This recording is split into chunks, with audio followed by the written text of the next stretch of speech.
Hey guys, listen to the Sojourn Metalworks podcast, where we talk to passionate people that forge the design, vision, and soul of your home or your property. I'm your host, Noah Michael Ray, and today we have on Jovany Johnson from Vinewood Hardscapes. Today we focus kind of mainly on diving into Jovany's story and the difficulties he had to kind of overcome to build the business. Through the ups and downs of life, he's established a successful business that's in full growth mode right now. That's coming all the way from 2 to 3 day jobs and running this business out of a Jeep Cherokee with his wife to now owning like a fleet of trucks, a handful of faithful and skilled employees, and even growing into a new facility every single year. Him and his team do everything from hardscaping, fencing, concrete work, and even irrigation installation. This is Jovany's story. Now we're gonna listen as he rolls out his journey for us. Do you do welding? What in your business? You were talking just a minute ago about how you project manage. You're doing the estimates. What all can you do? Everything that each person on that team can do. I can do it.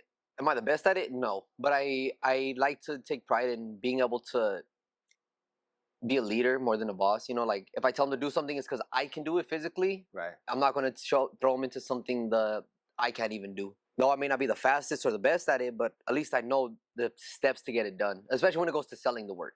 You know, I want to know the steps when it comes into selling the works. That way, at least the homeowner has confidence, and I have confidence, and everybody has confidence that we're going to get it done right. So that's why I hire people with experience. So like Efren, he runs my block fence crew. He's 64 years old and he's been doing block fences since his mid-20s. He's really good at what he does. He walks laps around me. In a pinch, I can stack bricks up for them. You know, I can build a fence of that kind. Okay. Same with pavers, retaining walls. I can get them done. Am I as quick as Carlos, our lead on that crew? No, by no means. He's been doing it longer than I've been alive. You know, so these guys have experience that I'm paying for, but I still know how to get it done. Because we do on-field welding if needed, like on-site, for like commercial jobs and stuff like that. Because since we're considered a subcontractor, we can't subcontract out work ourselves, so we need to be able to get it done in certain job sites. Do you feel like those different employees in your company, they have so many more years of experience in that specific area? Do you feel as if they still have respect for you, like in your position? Oh yeah, no, they still listen to me. Even though they may have more experience per se in that one category. No, yeah. So I let them do pretty much their thing because they know how to get it done right, and in their method. My method might not work for them, and their method is not going to work for me. So we have mutual respect. They know at the end of the day, I'm the boss and I'm the one that says it. Right. I've made them tear up their work and redo it a couple times, and they do it. Because they know that I sell the client a picture of what it's supposed to look like, and if it doesn't look like that picture, the client's not going to pay me, and how am I going to be able to pay them? Right. Realistically, you know. So I make sure that we get it done the way that the client wants it to get done. Right. And they know that I'm the one that sells it. I'm the one that orders the materials for them. I'm the one that makes their lives easier by buying them the tools that they need, getting them all the stuff that they need. Also, I'm the one that continues to sell the work and have work for them. Yeah, that's true. So they all understand that. Keep the machine going. Exactly. Yeah. They all understand that. They understand that me and my wife are the ones that sign their paychecks at the end of every week or every pay period, you know? Yeah. So there's a respect there. But obviously I still listen to them when they're like, well, that won't work out, Jovany. We need to do it like this. And then I go to the homeowner and I tell them why it's not going to work out. Because they've encountered certain situations that I may not have encountered in those. So they'll let me know, like, hey, really isn't going to work out. We need to change it like this. This is what's going to work out better and look better. And I'm like, okay, then yeah. So it's a mutual respect between both of us. I know that I don't know everything about it. They know that I sell the homeowner a picture. Right. You know? Yeah. Sweet. We'll go ahead and start on some of these questions. The first one I have is, if you could be any hero from like a favorite childhood movie, who would you be and then why? I'd have to say Spider-Man, my guy Spider-Man. Okay. He's always been my childhood favorite superhero. I have some of the very first comics written of Superman, or Superman, Spider-Man, put away like in retro. Yeah, like old school, like first edition. Yeah, first edition comics of Spider-Man, put away in our storage unit right now. Crazy. Yeah, no, I have placards of him. Spider-Man was a huge part of my life growing up because he was a kid himself, saving the world pretty much, you know, saving his community and everything like that. So I I looked upon that a lot because every other superhero, they're all adults. They're all grown ups in their 20s, Yeah. 30s, 40s, 50s. Good point. Spider-Man's the only teenager that's literally saving his whole city and in some of the movies now saving the world, you Right. know? That's crazy. So that's why I looked at it that as a child is like, okay, that's an actual child is doing big things. Right. So for me, that was just a huge inspiration kind of growing up. Yeah. That's cool. Oh yeah. Kind of going back to your childhood, Yeah. or let's say just from today, looking back, in your eyes, what's been like your biggest failure in life? No, that sounds intense or like a heavy question, but yeah. I don't consider anything a failure necessarily. Okay. Rather, everything is all a lesson. Okay. You're never gonna succeed and win if you don't fail. Yeah. So every failure is a lesson. Like look at Sean. I guarantee you, Sean has a couple of failures under his belt that he took as a lesson Never. to be where he's at today. Never. Sean has never made a mistake. Never. No, we don't do those here. We don't have failures. No, but I take everything as a lesson. Honestly, I follow God as much as I can in the sense that don't be too hard on yourself or consider yourself a failure or consider your lessons as failures. Right. Everything in my life, from every single breakup, every single time I got locked up, every single small mistake has been a lesson to teach me to be the man that I am today. That's sweet, man. So I really don't Good. consider any failures. A couple of Yeah. things that gave me the biggest headaches has been starting the business with no experience. Right. You know, I went from building fences to my wife telling me, "All right, we're starting a business now." Right. It's like, what the hell you mean? Right. And now we're going on year number 4. Went from working by myself in my 2007 Jeep Cherokee to now we have 8 employees, 5 trucks. You know, we outgrew this shop and moved to another shop. Right. So it's been a You're steady. next door neighbor. You're right here. Yeah. Yeah. And then now we're out there in Richland at a bigger laydown yard. Right. That's what we need. We need more outdoor space for the trucks, trailers, equipment. Right. We don't have stuff that we need to store inside or work inside. We work outdoors, and we don't even work at our shop. We work on other people's properties. Yeah, dude. You kept blocking the gate so we couldn't get out, and so had to outgrow your space. You touched on some of those things, like you touched on God. You touched on even being locked up. Some of these things in your past. What would you say, like the 3 major things in your life? Like if there's 3 moments or memories or major life events that you had to choose that really shaped who you are today, what would you say those moments were? One, when I found out I had lupus during COVID era, we thought it was COVID. It turned out to be lupus. I went from 180 pounds to 118 pounds in about a month and a half. Oh. Yeah, I didn't see my mom that entire time. And the next time I saw my mom, she looked at me. She was like, "Mijo, you look like you're dying." And finally, the doctors were like, "Yeah, that's not COVID." We went to the hospital, did a couple of blood tests, and then found out it was lupus. And found out the one of my kidneys was already wanting to give out. Lucky we caught it without anything being like horrible. Started me on the medicine that I take now, along with like 3 different steroids to boost it. And now I'm back up to right now I weigh about 220 pounds. Good, man. So Good. Crazy. Yeah, Is that the like long-term plan? Is just to continue on those medications, or no. Right now, me and my wife are trying to find herbal supplements. Okay, good. I don't like medicine too much, right? especially the medicine that I take is called Plaquenil. It actually I have to get Sound natural. I have to get 1 to 2 eye checks a year to make sure they're not building plaque behind my eyes. Dang. So give up one for another, you know. Yeah. Like, so we're talking with a couple of older senora ladies that know about herbs and stuff like that, and we're trying to build a plan for me for long-term plan. Okay, so that was one pivotal moment in your life. Name 2 more. When I met my wife. Okay. We met at a party at my house that I had here in Kennewick. It was just me hanging out by myself. At the time, I wasn't looking for nobody or anything. It was a night that I was just chilling, hanging out. I was in my bodybuilding phase. So I finished up my protein shake, finished up my last meal of the day, getting ready for bed, and one of my friends hit me up, "Hey, can we come drink at your house?" Because I lived it was like a 2,800 square foot house by myself. It was what I was renting at the time when I was here. Wow. So it was pretty big, you know. Yeah. They had like a 900 square foot 1-bedroom apartment. So they wanted to come and hang out with me. Yeah. Because there was 3 of them. It was my friend, her name was Gabby, her boyfriend, and then another one of his friends. And I was like, "Yeah, just come on in." And then they asked me, "Hey, can we invite one more female for my man's friend?" And I was like, "Yeah, you can invite another girl. I don't care. Mm. I'm not looking for anybody myself. I was just hanging out." Right. And then I go outside to do something real quick, and then I come back inside. And as soon as I come inside, there's like 11 people coming through my front door, and I'm like, like just shook. And then the only person that actually came and told me hi was my wife. Now, we lived together for what? We lived together for 4 months before I got sick again with lupus and lost about 30 pounds and got laid off from Rick's. Because, I mean, Mm. if you miss 2 weeks of work in the winter, you're going to get laid off in that kind of industry. You know, they want people who are going to be there. Yeah. So then I got laid off from Rick's, and she had some saved up. I had a little bit saved up. And we went to go look at a couple of trucks and ended up falling in love with the 99 F350, the green truck that you've seen. And we bought that on the spot. And she pretty much told me, "Yeah, like, we're starting a business." So, and then since then, I've always had 2 jobs, 17, 2 jobs, 18, I was working 3 jobs. And I got used to having a steady paycheck and steady income. So when my wife told me, like, we're starting a business, I had almost an anxiety attack at that moment, not gonna lie.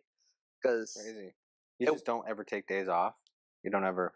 I didn't know. You didn't? No, even when I met my wife, the reason that she decided to make us start the business is I was working at Rick's building fences, and they would send me off to do them by myself sometimes too. Oh, wow. I'd be building up to like 700-800 linear feet of fence by myself. Wow. Yeah. And then on the weekends, I would be doing it in town and then in Yakima too, building fences for people. And I would be doing like retaining walls for people, some pavers for people. I would do irrigation systems once in a while. And she would see that I was doing this all by myself. Right. So that's what pushed her, like, you already know how to do it by yourself, now do it for yourself. Yeah. And that's what made me the most scared is, like I said, I was used to not having days off, and I was used to steady income. Right. So when we switched over to having no days off and still no steady income, Right. it was kind of scary at first. Yeah, for sure. Because Yeah. I worked as much as I could, but when you're new, when you're young, people don't trust you, they don't know you. You don't have any reputation, you don't have any background, you don't have any references. Right. So it took a little bit of me posting the work that I was doing, and people started to actually call me and give me a chance, and went from, like I said, my Jeep to now we have employees and everything like that.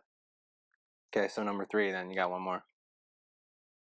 When I first like realized God was real, I grew up in a very atheist family. Okay. Well, I mean, I was baptized Catholic because of my mom, but my dad was atheist, and Okay. he was like, my house, my rules. Yeah. So we never talked about God. We never talked about religion. We never talked about any of that. We were just baptized as children because, at least within the Catholic religion, our godparents are the ones that are going to take care of us if our parents pass away for any reason. You know, so that's why my mom wanted to do it. She's like, well, if anything happens to us, at least let us do that. So that way they're taken care of. Is your mom Catholic? My mom is. Was she at that time though Yeah. as well? Okay. Yeah. At the time she was. She still is. She just doesn't talk about God or anything like that because it was kind of instilled out of her. 18 years married to my father. Sure. It was about 9 months I didn't talk to my family because of something stupid between me and my brother. Me and my little brother grew up fighting, but normally we go out back to fight. So that nobody would see it. It's brother thing, you know. Yeah, like you'd actually like punch each other. Wrestling. We're both wrestlers. Yeah, okay. I did it for about 11 years. He did it for 10 and a half, almost 11 himself too. And so that's how we would let out our stress and our anger towards each other. Is we would wrestle each other. And normally we'd go to the backyard. This time we went to the front yard. When the neighbors called the cops, cops came. Unfortunately, because someone called the cops, they had to take someone away because it's a domestic disturbance. I told them that I started the fight because it's my little brother, and I'm not gonna like say anything towards him. All right. So they took me away. They put a restraining order against me and my family, so I just wanted to respect that and not get them in trouble too. So I stopped talking to them. Who put the restraining order up? Washington State. Like you and your family didn't really have a choice whether or not. Until everything was found out, until my little brother went and talked to them. Yeah. Well, it's meant to protect people just in case. Right. Because, you know, if. Terrible situation. Yeah, exactly. Because I could say, oh no, we're just brothers, but he's having the worst time of his life and he's actually scared. Yeah. Okay. So Washington State doesn't give you a choice. They're like, this is what it is. Until he actually goes and talks to, I don't know who he ended up talking to, but he was like, no, we're actually brothers. This is what happened. Right. This is why it happened. And, you know, we're not enemies. I'm not scared or stuff like that. Right. And then I decided to move in with somebody that I shouldn't have moved in with. everything went downhill from there. 2 broken windshields on my little Ford Ranger, 1 broken window. Ended up moving out of there to a buddy's house in Zilla. Lived in his basement, and that's when I got depressed. Is I lost my family, I lost my partner, and then about 2 months living in with him, someone stole my dog. Wow. Yeah, no, his name was Aslan. Nice. But they yeah, That's it. the white lion. Yeah.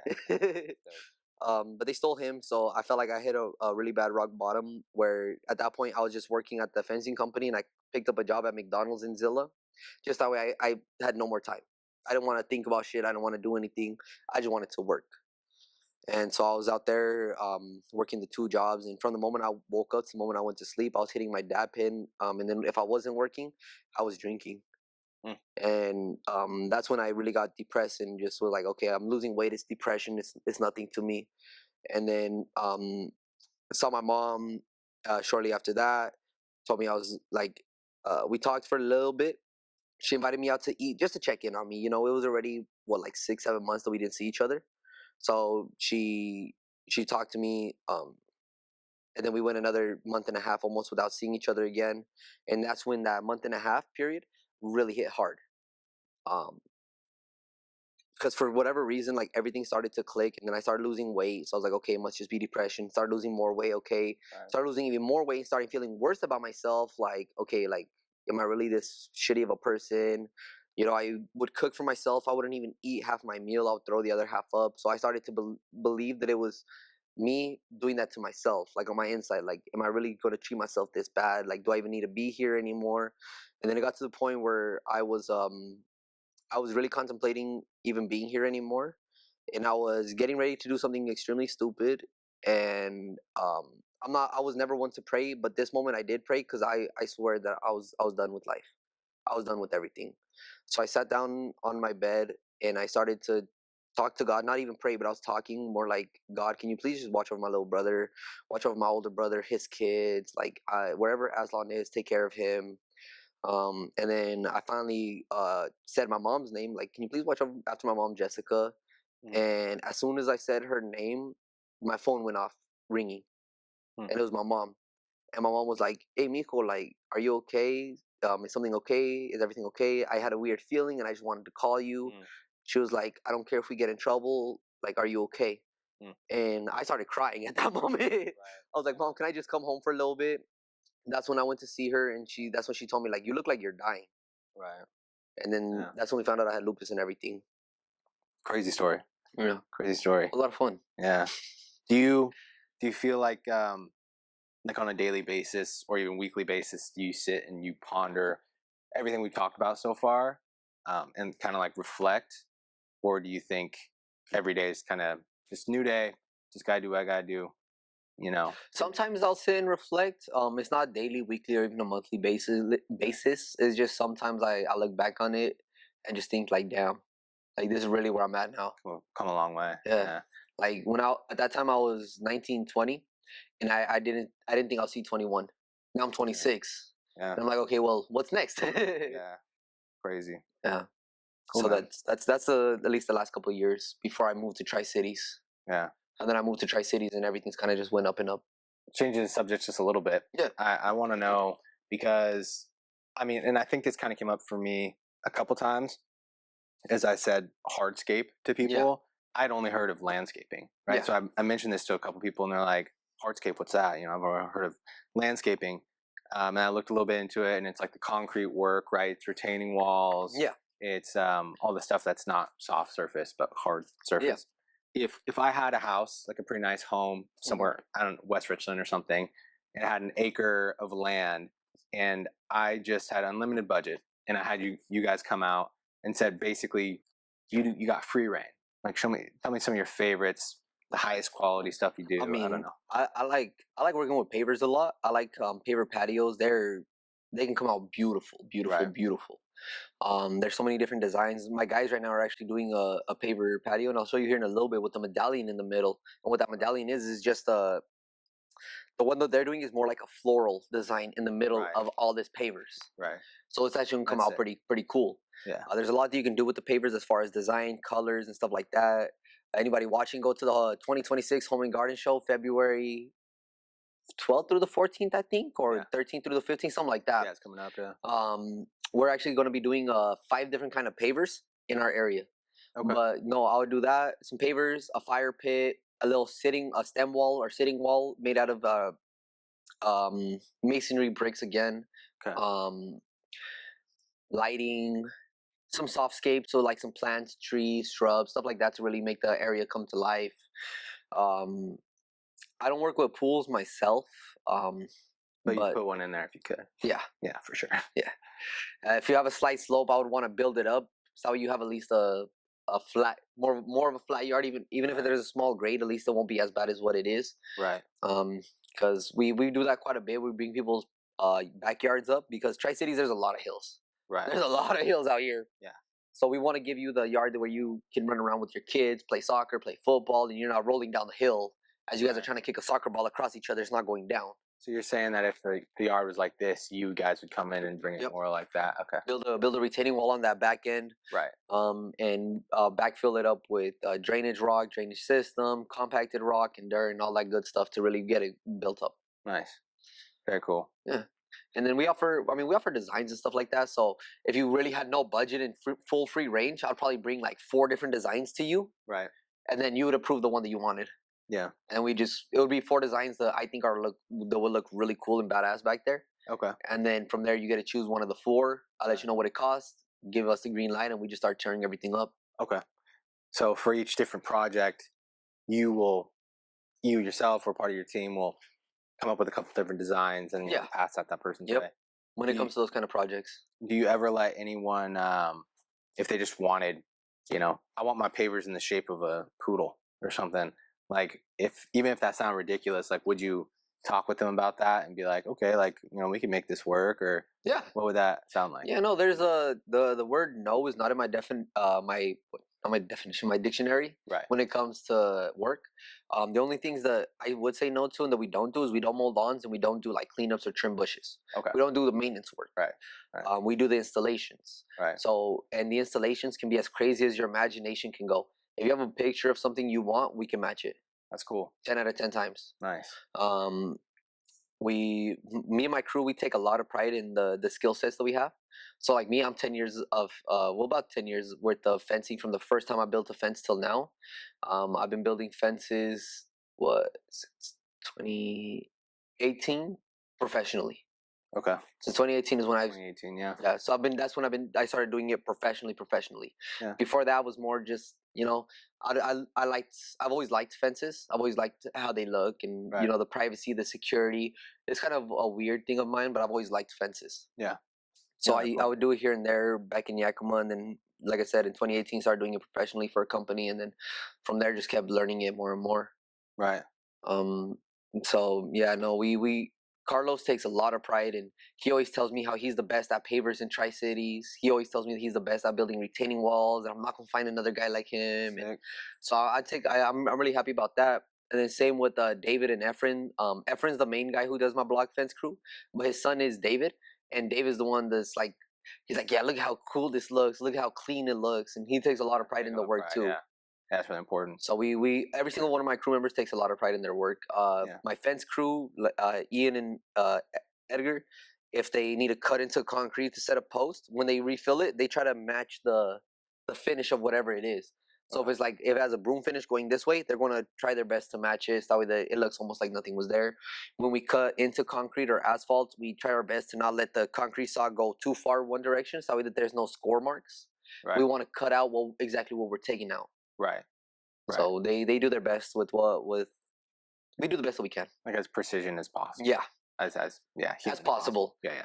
We don't have the $10,000 concrete saw that'll cut a perfect circle. Yeah. Someday.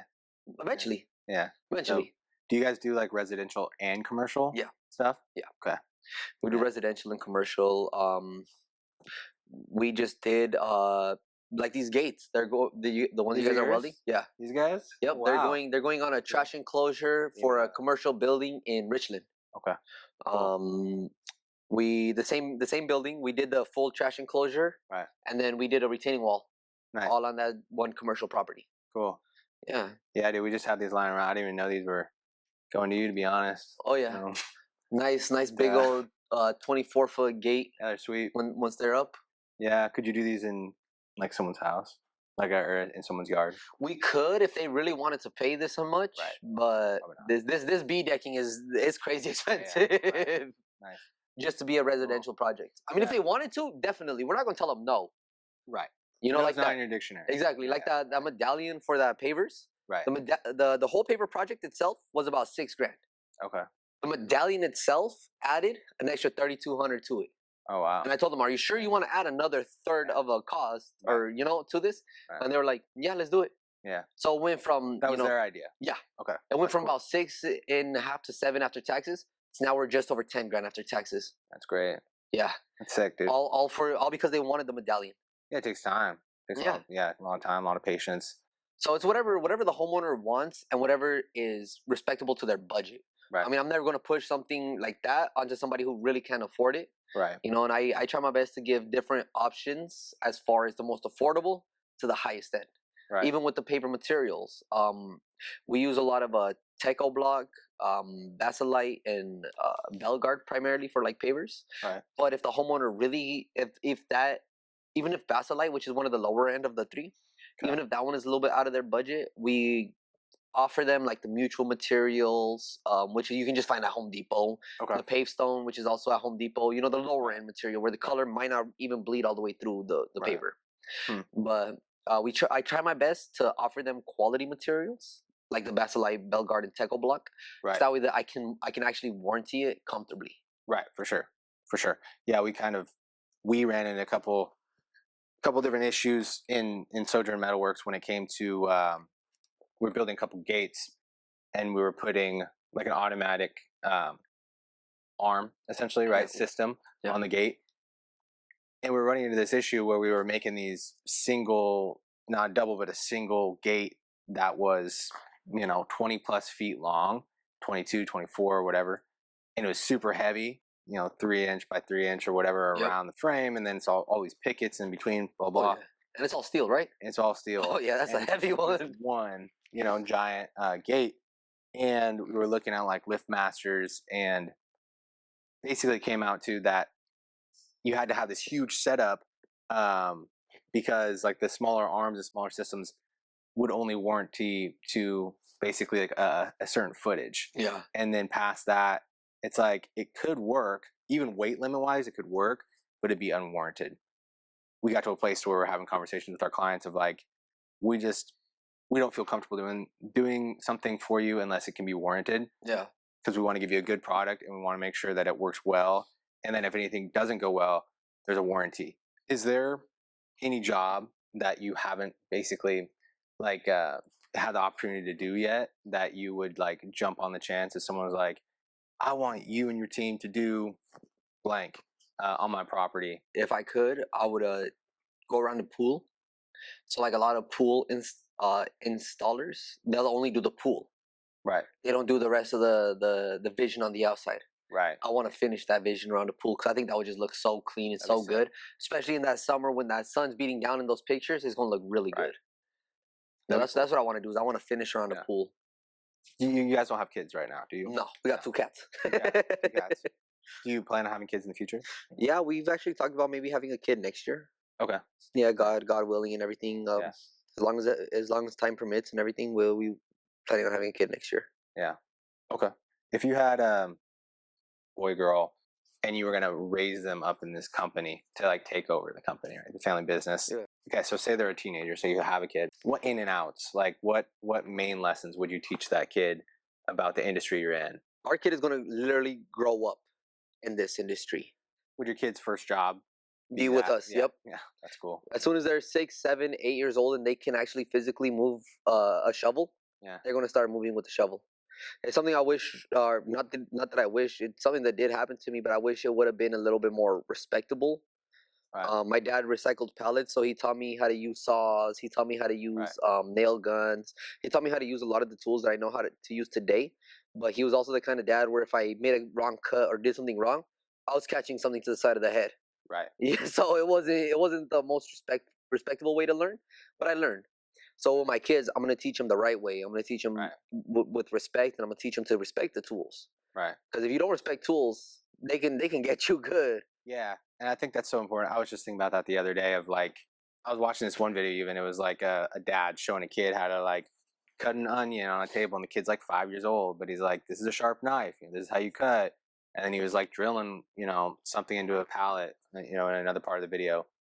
And I don't think, there was probably some times when I was a kid that I experienced that, but I think that there's a lot of people that are like, oh, this is too dangerous for a child. Yeah. But it's like, it's a dangerous period. And so if the kid doesn't learn now, they're going to, mess up when they're a teenager, and they're going to hurt themselves then. So it's probably better just to teach them now, Yeah. that this is dangerous. Like, you don't mess around, like you're serious when you do this.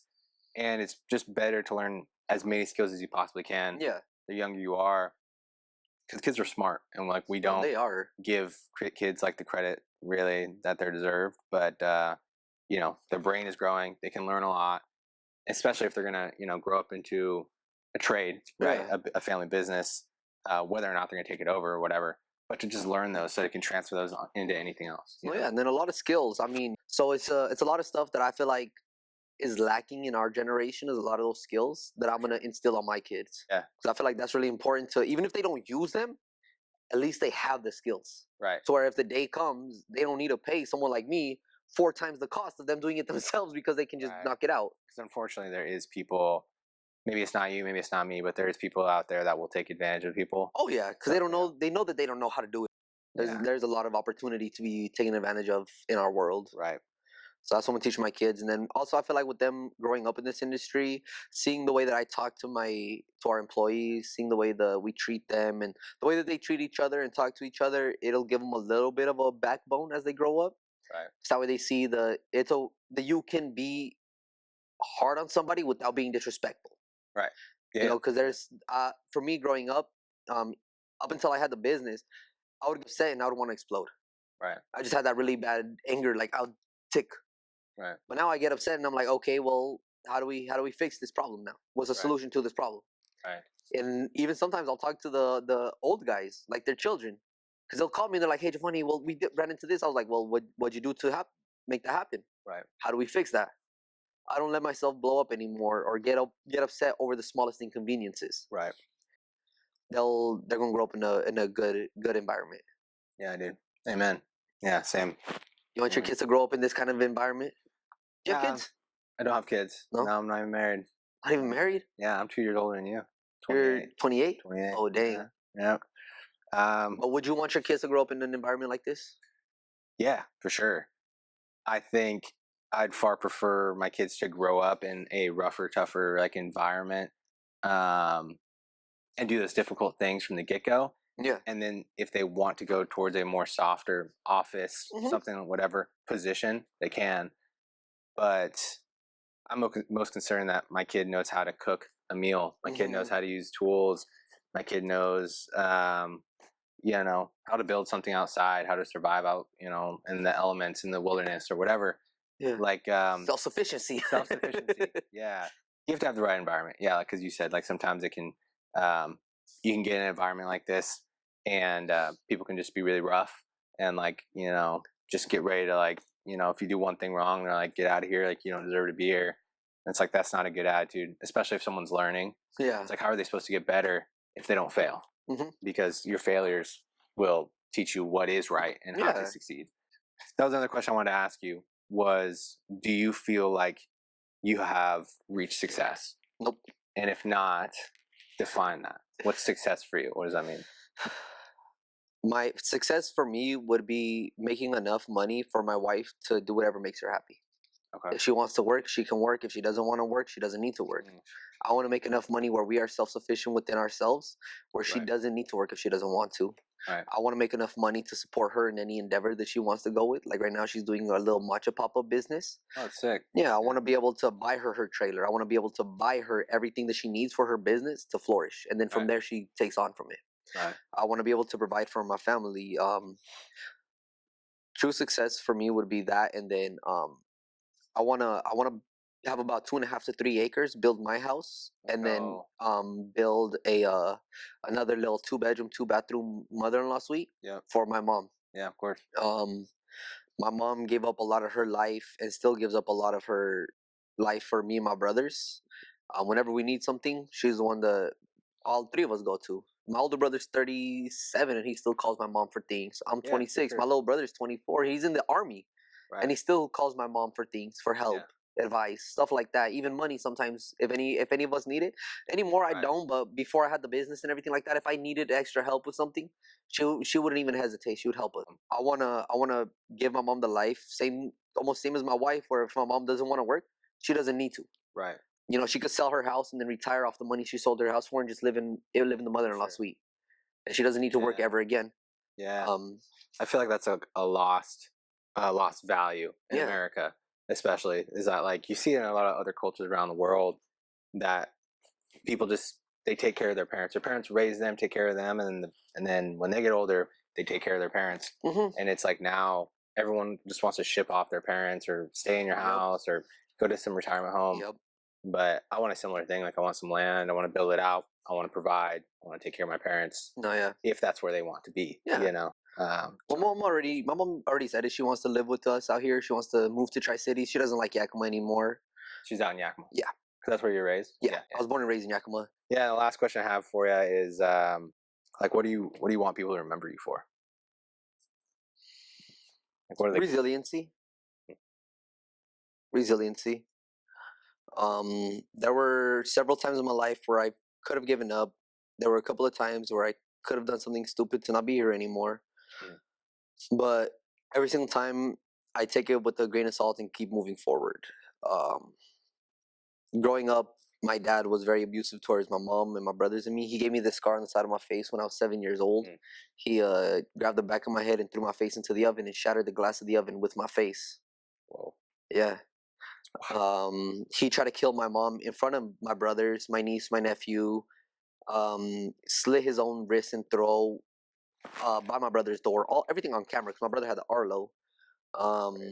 He ran at the cops with a samurai sword and got hit 9 times with bean bags in front of everybody. This is literally, if you look it up on the Yakima KMA, you look up. I think it was like 52 at the time or something like that.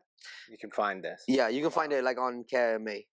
Wow. Where he tries to literally kill my mom by ramming his older truck into the back of her car at like 70 miles an hour when it was parked. He drove around the corner, sped up as much as he could, and hit the back of her car, trying to hit her because they were divorcing at the time. And he was like, if I can have you, nobody can type of mentality. And when the cops went through his truck, he had 2 fits of Fireball done, like emptied. 2 fits of Fireball emptied. Wow. Yeah. So, and then I'm a high school dropout. I don't have my GED. I have the lupus. I battled with severe depression growing up, anxiety growing up. I would say that I really didn't have like friends or like a safety net as a child or even a teenager. The only person I really could rely on was my mom for the longest time. And even then, sometimes it was rough for her and I. But no matter what, I never let anybody get to me. I never let it really like break me down, except for that one time when I really got depressed, because I thought it was depression, but it turns out lupus was kicking my ass. Right. But even now, I didn't know anything about business going into business. I didn't know the first thing about business management. Right. I didn't know how to do quotes. Right. I didn't know how to find materials. I didn't know who to talk to. I didn't know anything. And through every single headache, through every single face plant, through everything, I keep going and I keep pushing. We've been negative like $40,000. And my wife asked me, like, do you think we can get out of this? And I tell her, yeah. And every time we find ourselves in a hole similar to that, I find a way to get us out of it. Even if I'm chipping away at it slowly, I keep pushing to get us out of it. Yeah. When we first started our business, we had the 99 F350. It blew up on us within like 2-3 weeks. Oh, dang. Yeah. Had it fixed, got it back, it blew up on us again. First it was the transmission, then it was the engine. Then we went and bought my 2500. Turns out that one had transmission issues too when we bought it. So then that one blew up. But it had that one, same with the other one, no warranty or anything like that. So we had to save up to get it fixed again. So during that time, the F-350 engine was blown up. The 2500's transmission was blown up. So that's when I was riding around in my Jeep for about 6 months getting it done. I took out the back seats and my passenger seat. I was hauling posts, rails, chain link material. I was hauling my tools. I'd go rent a little 5x7 utility trailer from Home Depot to haul half a yard of rock at a time. And I was getting it done every single day, even if it took me 3 times as long.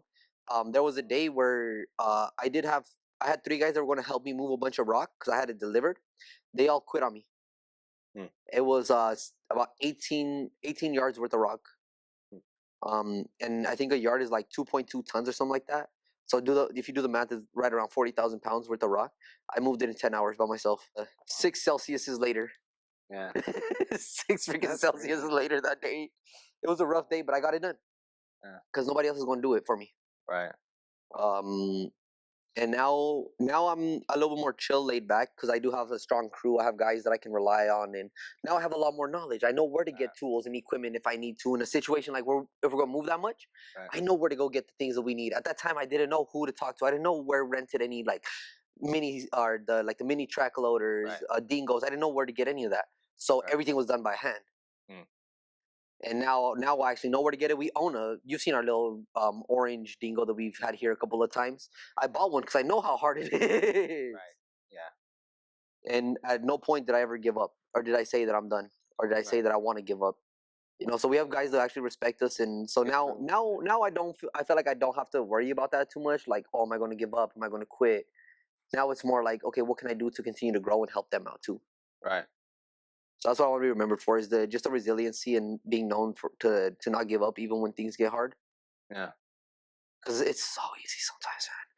It's so easy. Sure. Just go bankrupt, get rid of the trucks, the business. Right. Me and my wife move somewhere else. Get 9 to 5. Yeah, it's so easy. It's so easy to do that. Right.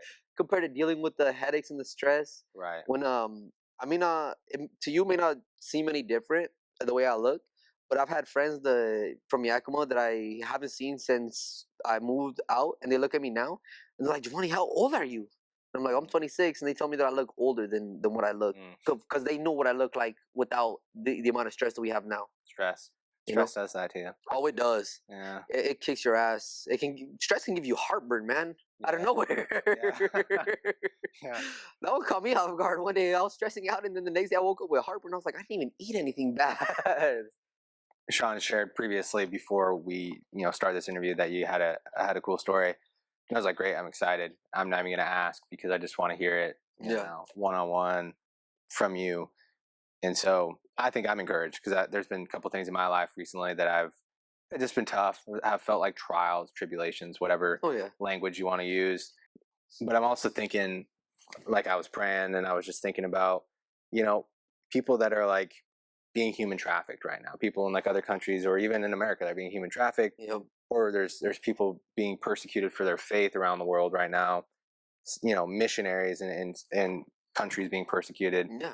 And then I think about my trials when I'm going through, and it doesn't mean you can't experience hardship no matter the size of the trial, but to just feel to shift my gaze from woe is me and like, oh, this is so painful, to gratitude. Yeah. Be like, what do I have, and what can I do tomorrow? What can I do today? How can I make this worth it? Yeah. I do want to know. I want to share with the audience here where they can find. What's your website? Your business name one more time. Your socials. You can share that. Well, so the business name is Vinewood Hardscapes. You can find us on TikTok, Instagram, and Facebook at Vinewood Hardscapes. Our website is vinewoodhardscapes.com. We specialize primarily in fences, pavers, retaining walls, concrete work. We also do offer sod installations, irrigation installations, pretty much any landscape construction to do with. And we are licensed, bonded, and insured for residential and commercial work. We have the 3 crews. Each one is a specialty in its own realm. So we have guys that I specifically choose people with niches to be able to run those crews for me. And our phone number is 509-901-9609. And to everyone listening out there, do us a huge favor, share this episode, give us a 5-star review, and subscribe to the YouTube channel. and we're going to bring you a lot more content like this. Yeah, thanks for joining us at the Sojourn Podcast. At the time, I told myself, like, damn, I'm probably going to afford one in my 30s. Like, I'm going to afford a nice truck like that in my 30s. Right. 2 years later, I'm driving around in a $50,000 one. And then a year later, we buy a $100,000 one. Like the point of this podcast, like people are going to hear each person's story and our story and where we've come from. Mhm. And it's like, dude, it just takes time. And it's like this is life, you know? And eventually you can get up here. It doesn't mean you're not going to have another one of these, but like maybe you go higher because of the next fall, you know? Yep. You just have to wake up each day and be like, hey, what fire are we gonna put out today? Like how are we gonna figure this out, you know? Yeah. So There's a lot to it. yeah. And I mean, I feel like God is with us everywhere we go. He's not gonna give you a challenge that you can't handle. I don't know how.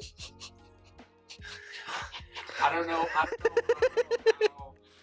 this is all working out. It just is. It just is. And it's just like it's to me it just feels like God's always had my back, Yeah. you know, and He continues to have my back. You know, something comes into your head and you need to act on it. Yeah, I'm very impulsive. Yeah. I'm very impulsive. Why doesn't have a podcast, dude? We have a podcast. You guys have a podcast, bro. Yeah. I'm gonna do this now.